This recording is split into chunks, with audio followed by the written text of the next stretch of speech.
नमस्कार मु डॉक्टर रंजन कुमार साहू। आज आम फैटी लिवर कौन कहीं हुए और प्रतिकार बाबद में आलोचना करवा।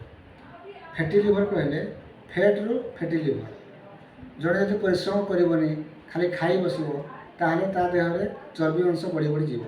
ये चर्बी अंश बढ़ी बढ़ी जिला पेटरे जमा हवा संगे संगे देहरे जमा हो और लिभर रे भी जमा हो। लिभर जो जमा हो ताको फैटी लिवर कह।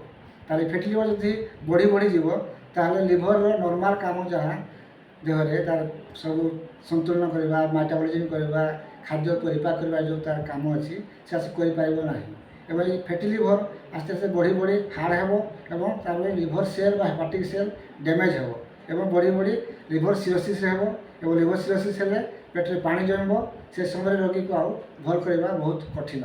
तेणु फैटी लिवर बचाक हेले जन को डेली एक्सरसाइज करा पड़ो, ओजन कमेवा पड़ो, संतुलित खाद्य वेजिटेबल पनीपरिया जातीय खाद्य खावा पड़ो, डेली एक्सरसाइज करा पड़ो एवं मद माछ मांस अंडार दूरे रहा पड़ो।